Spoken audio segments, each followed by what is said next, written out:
Welcome to Week 5 of the NAIA Weekly Football Update. I'm your host, Alan Grossbach, alongside Chad Waller, coming to you from the NAIA headquarters in downtown Kansas City, Missouri. Now, in case you missed it, the battle of number ones that we talked about last week, that game did not disappoint. Unfortunately, Morningside came up just a little short as Wisconsin Whitewater edged the Mustangs 33-30. It really was a great game for both teams in some really tough weather conditions. You're right, Chad. It was an outstanding game. The archive is still available on watchespn.com, so if you didn't get a chance to see it live, I highly recommend watching it. Let's now take a look back at last week's NAIA Football Game of the Week, and it was a great one, as number 13 Doane upset number 10 Northwestern Iowa 28-21. Defense dominated in this one. Both teams entered the contest averaging roughly 400 yards total offense per game, but they were held under 270 in the contest. Doane was limited to only 178 yards of total offense, while Northwestern tallied 264. The Tigers scored what proved to be the game winner late in the third quarter when Garrett Borcher returned an interception 28 yards to pay dirt. Northwestern did make it a one-touchdown game with a score on its next possession, however failed to put points on the board the rest of the way. Now, Borcher, he led the Tigers' defense with 12 tackles and the previously mentioned interception. Teammate Aaron Hanlon also had double-digit stops with 10. Offensively, Nate Meyer, who entered the contest 7th in the NAIA in rushing, was limited to just 43 yards and 18 carries. Northwestern was led by quarterback Jonathan Kodema's 151 yards passing and 1 score. Now, one stat that jumped off the page for me was third down conversion percentage. The teams were combined 8 for 32 in the game. That's only 25%. So the defense really made plays when it counted. We knew it was going to be a dogfight. We knew the defense was going to have to step up in big times. And, they had their tendencies. We played to their tendencies today, and I thought for the most part we executed well. The interception, one, trying to find it off that screen pass because you're being blocked, and then to be able to take it back. Out of that formation, we knew that they kind of wanted to run screen out of there. So it was initial read. I did get blocked, but then it kind of just fell into my hands and took off. Talk about the pass breakup, and then the last play, the hit to break it up to seal the victory. The pass breakup, I kind of got beat on it first, but our D-line got in there and had the quarterback throw a bad ball, so I had time to recover. And then the last play, I was just doing my job. Coach worked us all week on quick slants like that, and said that was one thing we should look for, and that's what they ran. So I was just doing what Coach told me to. Now with the win, Doane stays unbeaten at 4-0, while Northwestern falls to 3-1. We had movement all over the board in the third regular season edition of the NAIA Football Coaches Top 25 poll that came out earlier this week.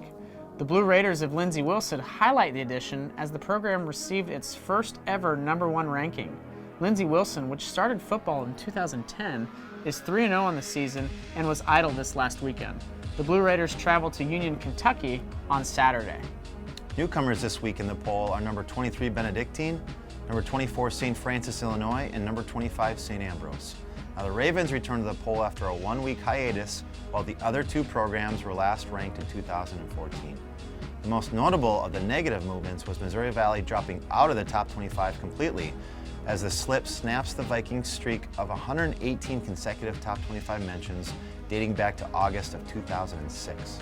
We start our look back at last week's games with a great one out of the Mid-States Football Association as unranked St. Francis, Illinois upset number 7 Robert Morris 24-14. The win is the first for the Saints against a top 10 opponent since they knocked off then number 6 Morningside in 2011.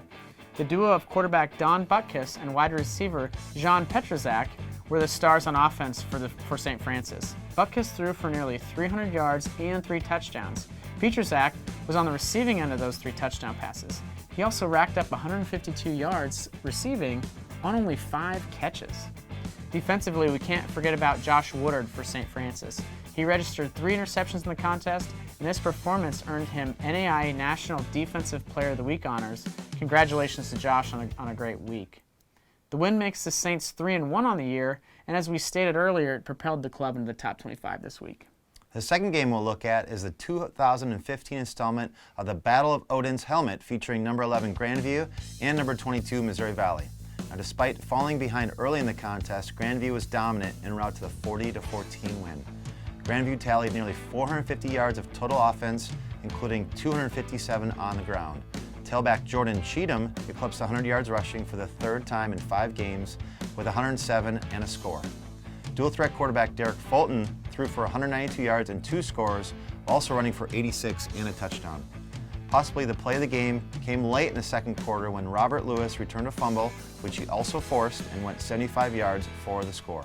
Coach is telling us to make plays and get the ball out, and I had seen the opportunity. The guy had the ball loose, so I just took it, and I heard Coach yelling, "Go, go, go!" And at first I really thought I was out of bounds, and I just took off running when I seen open field. It's great. It's great. That's the best moment ever, especially for a defensive back, because we never get to score. So when we get the ball, that's what we want to do, is go score.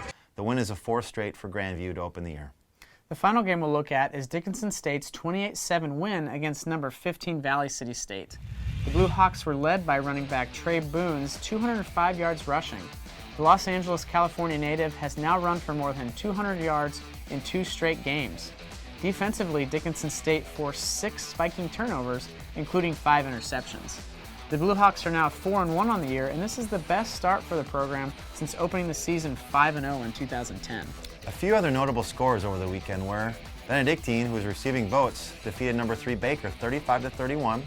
Number 4 Faulkner defeated Georgetown 44-0. Number 4 Southern Oregon defeated Montana State Northern 82-9. Number 6 Carroll defeated number 16 Montana Western 10-9. Number 25 Peru State defeated number 18 Mid-American Nazarene 24-20. The Heart of America Athletic Conference will be featured once again in this week's NAIA Football Game of the Week, as Saturday's showdown between number 20 Peru State and number 8 Baker was chosen in our social media fan vote. Saturday is the 5th time that these two programs have met as conference foes. Baker is 4-0 in those games and has not allowed Peru State more than 13 points. Baker possesses one of the NAIA's top passing attacks. The Wildcats are 3rd in the NAIA in total pass offense and total scoring. Quarterback Nick Mara has thrown for more than 1,400 yards on the year and 15 touchdowns. He's completing better than 60% of his throws, but he has been intercepted 6 times in 5 games. Wide receiver Clarence Clark is arguably his most dynamic target. Clark has 22 catches for 414 yards and 5 touchdowns. He is also the club's primary place kicker. Defensively, Baker is led by its linebackers. The trio of Akeem Francis, Karan Brown, and Tucker Pauley have combined for 81 tackles, 15.5 tackles for loss, and 6 interceptions so far.